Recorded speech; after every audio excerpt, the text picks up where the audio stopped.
और आइए अब देखते हैं खबरें विस्तार से। आज परासिया विधायक सोहनलाल वाल्मीकि ने पुलिस अधीक्षक छिंदवाड़ा को ज्ञापन सौंपते हुए परासिया पुलिस द्वारा उनके व उनके साथियों के विरुद्ध दर्ज किए गए प्रकरण की सूक्ष्मता से जांच कर उन्हें निरस्त किए जाने की मांग की। उन्होंने पुलिस अधीक्षक को बताया कि राजनीतिक दबाव के चलते परासिया पुलिस द्वारा उनके विरुद्ध प्रकरण बनाए गए हैं। हमारे ऊपर जो केस बना है कल हम लोग ने जो धरना प्रदर्शन किया था वो छठ पूजा को लेकर, उसका कारण सिर्फ ये है कि वहाँ पर जो डैम लगाया गया है वहाँ पर, अब वो जो इस साल पानी भर गया, पहले कभी था नहीं, अचानक गेट लगा। तो गेट लगने से क्या हुआ कि जहाँ घाट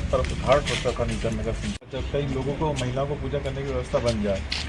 और बाकी हम लोग व्यवस्था आने वाले साल में बना लेंगे। ये बात एसडीएम साहब को बोली थी, नगर पालिका परासी बोली, नगर पालिका के अध्यक्ष हैं हमारी पंडितन जी, इन्होंने भी निवेदन किया नगर पालिका अध्यक्ष परासी से, मगर उन्होंने माना नहीं।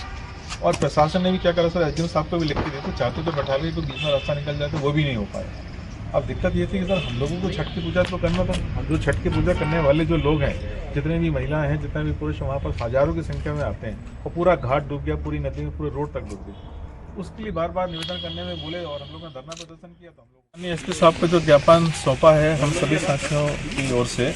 और उसमें इस बात का उल्लेख है कि अभी हम लोग ने छठ पूजा के संबंध में एक व्यवस्था बनाने की बात कही थी एसडीएम साहब से, और वो जो नगरपालिका परासिया उन्होंने डैम का गेट बंद करने के कारण पूरी तरीके से घाट भर गया था, जिसमें छठ का पूजा नहीं हो पा रही थी। तो छठ की पूजा के लिए हम लोग ने आग्रह किया था एसडीएम साहब से, जब नहीं हो पाई बात और हमारी बात को नहीं माना गया तो हम सभी लोगों ने मिलकर एक धरना प्रदर्शन सांकेतिक रूप से किया था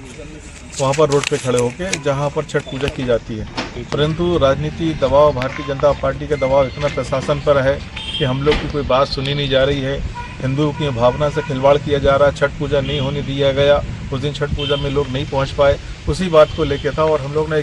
छिंदवाड़ा से न्यूज़ एससीपी भारत से संजय पहाड़ी की रिपोर्ट।